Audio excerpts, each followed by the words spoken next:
شروع کرتے ہیں۔ صاد حرف پڑھنے سے پہلے اس کا مخرج انشاءاللہ ہم پڑھیں گے کہ یہ حرف کہاں سے ادا ہوتا ہے۔ جیسے اس سے پہلے ہم نے زا اور سین کا مخرج پڑھا تھا، وہاں سے ہی صاد کا مخرج ادا ہوتا ہے۔ صاد کا مخرج ہے زبان کی نوک کو جب ثنایا سفلی کے اندرونی کناروں پر لگاتے ہیں اور ساتھ میں اوپر والے دانت یعنی ثنایا علیا ثنایا سفلی کے ساتھ ملتے ہیں، تو اس وقت یہ صاد حرف پڑھا جاتا ہے۔ آپ نے میرے ساتھ پڑھنا ہے اور اس حرف کو ہم موٹا پڑھیں گے۔ آپ نے غور سے میری آواز سننی ہے اور اس کے بعد آپ نے اس کو ریپیٹ کرنا ہے۔ صاد صاد۔ اب اس حرف کو زبر زیر پیش کے ساتھ پڑھتے ہیں۔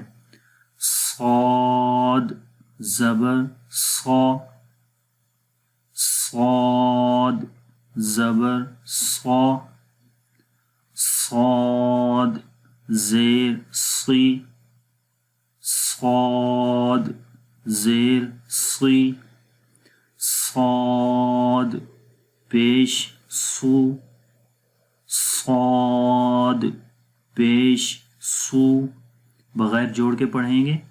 صا صی سو، صا صی سو۔ یہ صاد کا مخرج تھا۔ اب ہم اس کی صفات پڑھتے ہیں۔ ہمز کے اندر سانس جاری رہتا ہے۔ جب ہم اس حرف کو پڑھیں گے تو آپ نے دیکھنا ہے کہ اس کے اندر سانس جاری ہو رہا ہے۔ اب اس کو پڑھتے ہیں۔ حمزہ صاد زبر اس، تو آخر میں دیکھیں سانس جاری ہو رہا ہے، تو یہ حمز ہے۔ حمز میں سانس جاری رہتا ہے اور آخر میں سانس جاری ہو رہا ہے، جس سے حمز کی صفت اس حرف کے اندر آ رہی ہے، جو کہ ہمیں واضح طور پر پتہ چل رہا ہے۔ اس۔ اور اگلی صفت ہے رخاوت۔ رخاوت میں ہم حرف نرمی کے ساتھ پڑھتے ہیں اور اس کے اندر آواز جاری رہتی ہے، یعنی کہ جب کسی حرف کے اندر رخاوت کی صفت ہوگی تو وہاں پر آواز جاری رہے گی۔ مخرج کے اندر تو آواز آئے گی اس، سانس بھی جاری ہو رہا ہے، آواز بھی جاری ہو رہی ہے۔ اس کے بعد صفت استعلا ہے۔ استعلا کا مطلب ہوتا ہے موٹا پڑھنا، یعنی کہ صاد کو موٹا پڑھیں گے، اور یہ وہ ان حروف میں سے ہے کہ جن کو ہمیشہ موٹا پڑھا جاتا ہے، اور موٹا اس وقت پڑھا جائے گا کہ جب زبان کی جڑ اوپر کی طرف اٹھے گی، یعنی کہ آواز بیک سائڈ سے اوپر کی طرف جائے گی، تو اس وقت صاد موٹا پڑھا جائے گا۔ تو پڑھتے ہیں صاد، یعنی کہ زبان کی جو جڑ ہے وہ اوپر تالو کی طرف اٹھ رہی ہے، مطلب کہ آواز تالو کی طرف جا رہی ہے۔ پڑھیں گے صاد۔ اس کے بعد ہے صفت اطباق۔ اطباق کا بیسیکلی مطلب ہوتا ہے کہ زبان کا تالو کے ساتھ مل جانا، یعنی کہ چمٹ جانا۔ تو اب اگر آپ یہاں اس امیج کے اندر دیکھیں تو زبان تالو کے ساتھ چمٹ نہیں رہی، یعنی مل نہیں رہی، تو پھر کیا مطلب ہوا؟ تو اس کا مطلب یہ ہوا کہ زبان اتنی اوپر کی طرف چلی جائے کہ ایسا محسوس ہو کہ وہ تالو سے جڑ رہی ہے، مل رہی ہے۔ تو اس سے مراد یہ ہے۔ تو اس میں آواز اور زیادہ موٹی ہو جاتی ہے کہ جب ہم زبان کو تالو کے قریب لے جاتے ہیں، اس طرح محسوس ہوتا ہے کہ وہ اس کے ساتھ چمٹ گئی ہے، تو اس وقت اس کے اندر زیادہ موٹائی آ جاتی ہے۔ تو اس وقت اس کو زیادہ موٹا پڑھیں گے تو آواز آئے گی صاد۔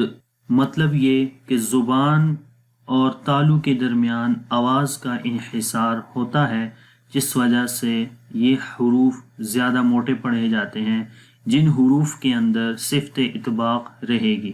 صاد صاد۔ اس کے بعد ہے اسمات۔ اسمات یعنی یہ حروف، جن حروف کے اندر صفت اسمات رہے گی وہ اپنے مخرج سے جم کر مضبوطی سے ادا ہوتے ہیں. تو یہ صفت اسمات ہے. اور آخر میں صفت صفیر ہے، یعنی کہ جب صاد پڑھیں گے تو اس کے اندر سیٹی کی آواز آئے گی، تو یہ صفت صفیر ہے. تو تینوں جو حروف ہیں صاد، ز، سین، تینوں حروف کے اندر صفت صفیر ہوتی ہے. تو یہ ہم نے غور سے دیکھنا ہے کہ جب ہم صاد کو پڑھتے ہیں تو ان کے اندر یہ صفات پائی جائیں اور ان کی آواز اسی طریقے سے آئے جس طرح ہم نے پڑھا ہے. تو آئیے اس کی پریکٹس کرتے ہیں. حمزہ، صاد، زبر، اس، اس، حمزہ، صاد، زیر، اس، اس، حمزہ، صاد، پیش، اس، اس. بغیر جوڑ کے پڑھیں گے.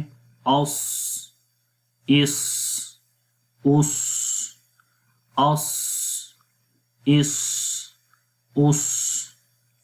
تو یہ صاد حرف تھا.